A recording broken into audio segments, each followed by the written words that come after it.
Olá, meu nome é Diogo e o livro que nós vamos falar hoje é A Morte de Ivan Ilitch, de Liev Tolstói.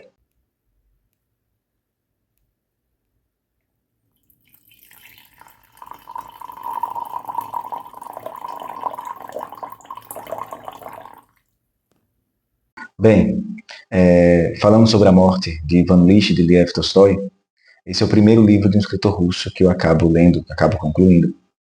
Bem, é a minha primeira experiência com uma escrita russa, mas gostei muito. É um livro muito direto, seco, mas ele acaba ali cativando pela narrativa, pela forma como ele apresenta os fatos. Então, inicialmente, obviamente, o nome do livro é A Morte de Ivan Ilitch, então o tema central é a morte. É impossível não fazer uma analogia, um ponto de comparação com a obra de Machado, Memórias Póstumas de Brás Cubas, porque também se fala da morte. Até de uma forma até irônica, direta, seca, como o escritor Machado também o faria. Mas assim como a obra do escritor brasileiro, a gente já começa com o fim. Nós já sabemos o que vai acontecer.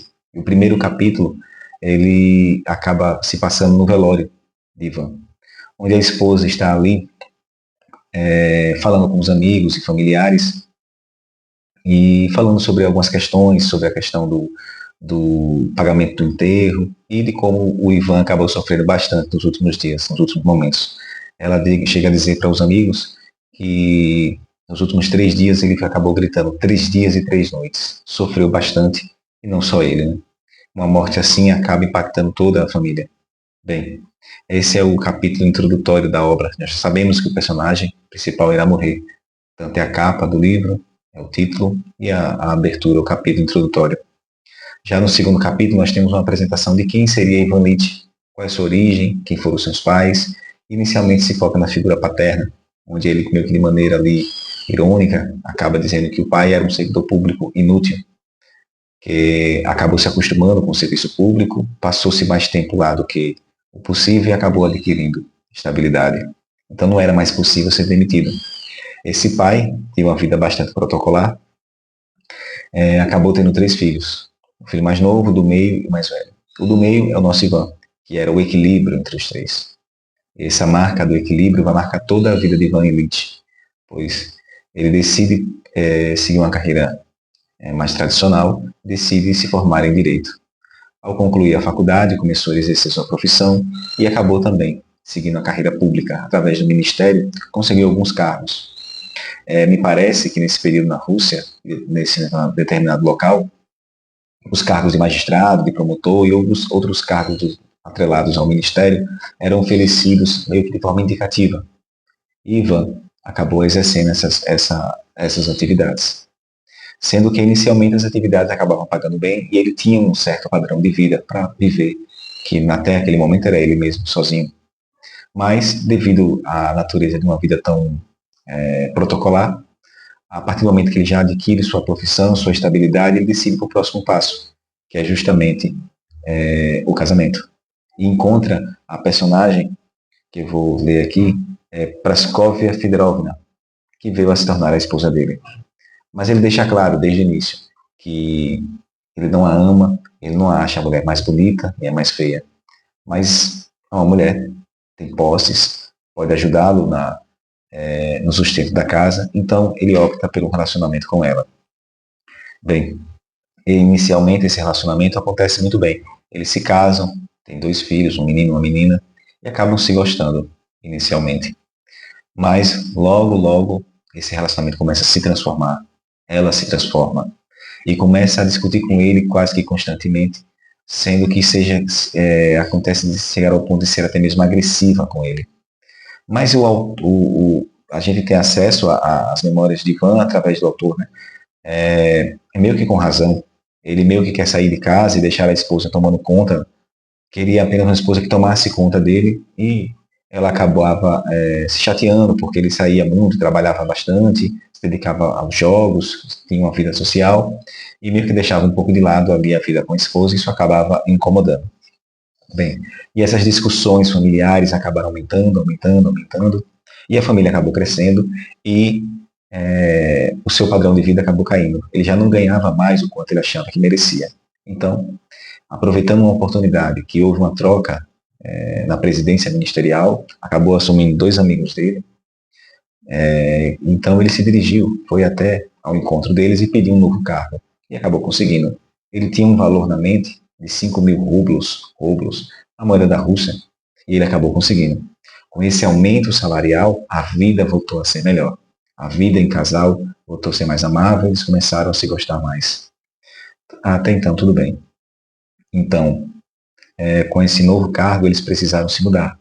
Então, para que fosse concluída a mudança, primeiro foi Ivan à frente, comprou a casa, mobiliou ali inicialmente, se atentava a tudo, e posteriormente a sua família veio acompanhá-lo. E até então tudo corria bem, havia já algumas discussões entre eles, mas nada que viesse a arruinar ali a relação. Mas, em um determinado dia, Ivan percebe uma dor no seu lado esquerdo, que ele não sabia de onde vinha. Então decide consultar um médico. Ao examiná-lo, passa algumas receitas e alguns protocolos que Ivan deveria seguir. Mas bem, inicialmente ele segue, acaba esquecendo algum remédio, decide procurar outro médico para seguir outra opinião, segue até mesmo um médico homeopata, entra na homeopatia e nada resolve. Ele vai cada vez definhando, e nós entramos no tema do livro, que é justamente a morte. Então ele se olha, ele começa a perder bastante peso, começa a ter dificuldades para exercer a sua atividade, a trabalhar, e vinha piorando. Até que, no determinado dia, seu cunhado, irmão da sua esposa, vai visitá-los nessa nova casa. Ao se deparar com Ivan naquele estado, ele fica paralisado com o que vê. Ver que Ivan está muito magro, doente e não consegue falar nada. Há um climão ali naquele momento. Ivan sai da sala e vai correndo para o quarto, onde se encontra com o espelho. E o espelho foi cruel com ele. Ele apresentou a magreza, ele apresentou a dor. Ele pegou uma foto e começou a comparar-se, como ele era antes e depois da doença. Ele via que a vida estava escorrendo pelo seu corpo. Tem um momento que ele faz uma reflexão no capítulo 6 que diz: Ivan Ilitch via que estava morrendo e desesperava-se. No fundo do coração sabia que estava indo embora. E longe de acostumar-se com a ideia, simplesmente não conseguia entendê-la. Em todo momento ele não consegue entender por que ele deveria morrer. Ele seguiu a vida de maneira protocolar, casou-se, teve filhos, graduou-se, trabalhava, era bom amigo, de certa forma um bom marido. E por que ele deveria morrer? Ele não sabia por que aquilo acontecia com ele, aquela dor. Ele já tinha tido a opinião de vários médicos, ele mesmo era muito curioso e começou a ler livros de medicina para saber o que era que o afligia. Mas nada resolvia. Não sabia se era o rim, se era o apêndice, ou se era o rim. Bem, ele diz: é impossível dizer como tudo aconteceu, porque deu-se aos poucos, passo a passo, imperceptivelmente.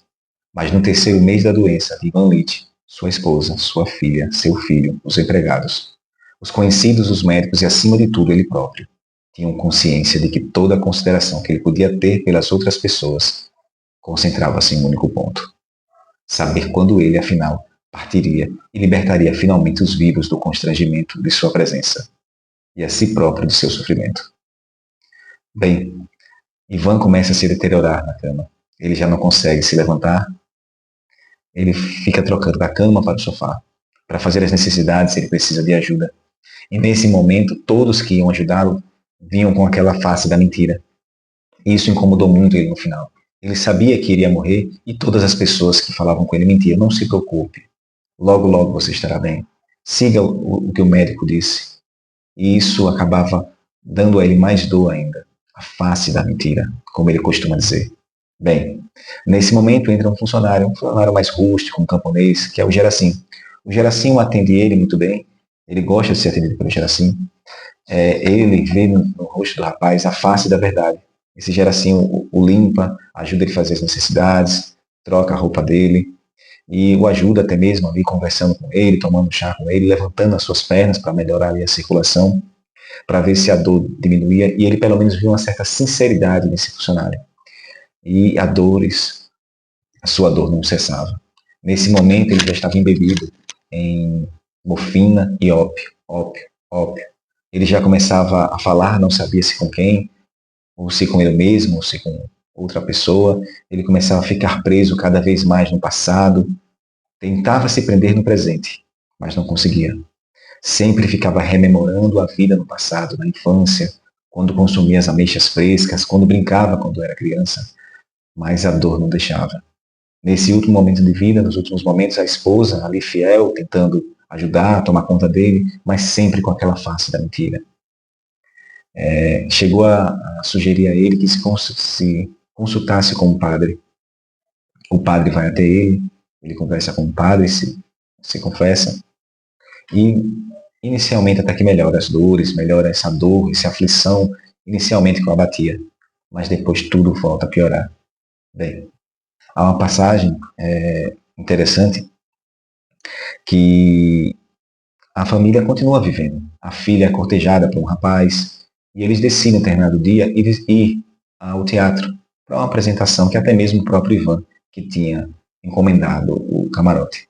Eles se apresentam na sala, a filha fala com o pai, só que aquela expressão de raiva, de ódio dele, como se colocasse a culpa nos familiares, que a família não sabia, não entendia o porquê. Quando a mulher foi conversar com ele para explicar que iria ao teatro, ele falava para si.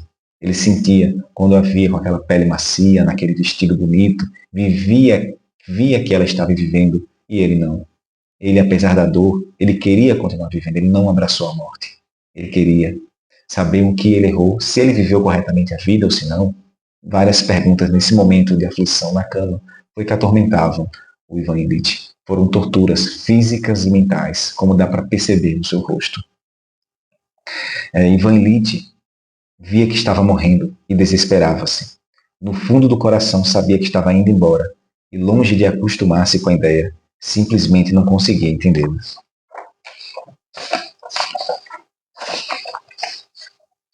Bem, passaram-se 15 dias e Ivan Illich agora não saía mais do sofá. Não deitava mais na cama, só no sofá. E os olhos fixos na parede a maior parte do tempo, deitado na solidão. Sofria todas as inexplicáveis agonias e fazia sempre a mesma pergunta sem resposta. O que é isto? É impossível que isto seja morte? E a voz interior respondia a ele. Sim, é possível. Porque toda essa agonia? E a voz respondia, por nenhuma razão. É assim, ponto. Não havia nada além disso, ou nada ao lado disso. Nesse momento ele já está dopado de muito ópio, não sabe se com quem ele conversava, se com Deus ou com a verdade interior, enfim. E o livro vai se caminhando para o final, e o capítulo final é extremamente apoteótico. Nós temos ali o fim da obra, onde ele passa gritando 3 dias e 3 noites, sofrendo nos últimos minutos, até que ele decide e acaba desistindo e acaba abraçando a morte e morrendo. Mas uma mensagem final, onde ele fala que começara gritando, não vou, não vou, e continuava repetindo a vogal O por horas. Era como se ele estivesse lutando contra a morte. E ele diz, por 3 dias inteiros, os quais não existia para ele a noção de tempo. Lutou contra aquele buraco negro, para dentro do qual estava sendo empurrado, por um invisível e invencível poder. Lutou como um condenado. A morte luta nas mãos do carrasco, mesmo sabendo que não há chance de salvação. Por fim, Ivan Illich deixa 2 filhos e esposa, e uma reflexão sobre a vida. Será que ele viveu realmente a vida que deveria viver? Pois o tempo é finito, e nós devemos viver a vida da melhor forma. Pois bem, isso foi a morte de Ivan Illich de Lev Tolstói. Meu nome é Diogo e vou ficando por aqui. Até a próxima.